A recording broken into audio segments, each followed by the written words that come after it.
ముందు ఇంటికి రాగానే భర్త చేయాల్సిన పని ఏమిటంటే ఆఫీసు నుంచి ఇంటికి రాగానే భార్య ఉద్యోగం చేస్తున్నా సరే చెయ్యకపోయినా సరే బాగున్నావా, ఆరోగ్యం అది బాగుందా, మధ్యాహ్నం తిన్నావా, ఏ సరిగ్గా తినావు, ఆవిడ తిన్నా సరే అడగా, అది లెక్క. ముందు ఈ పలకరింపు ఇక్కడ. ఆఫీసులో మన గొప్పలు చెప్పుకోవడం కాదు. ఇక్కడ మనస్సుకైన బాధ కూడా ఒక్కోసారి చెప్పడం. అలా ఎందుకున్నామని అడగచ్చు కదా, అడగరు, ఊరికి కూర్చోబెట్టి వెళ్ళిపోవడమే.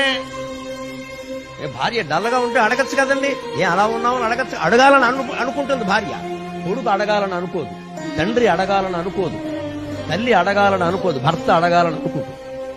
భార్య దుఃఖాన్ని గమనించి భర్త అడగాలి. అది రాగానే భార్య పరిశీలనగా చూడాలి. ఏదైనా వణుకుతున్నట్టో బాధపడుతున్నట్టో నడకలో తేడా ఏమైంది ఏమైంది ఏమైంది అని మాట్లాడాలి. అక్కడ తండ్రి అవతారం ఎత్తాలమ్మా, భర్త కాదు, తండ్రి అవతారం ఎత్తాలి. ఓ తండ్రి కూతుర్ని పలకరించినట్టే పలకరించాలి. వాడు పొంగిపోతారు వెంటనే. ఆయనకి ఏమిటో నా మీద ఎంత ప్రేమ, అలా పట్టించుకుంటారా అని అడుగుతారు.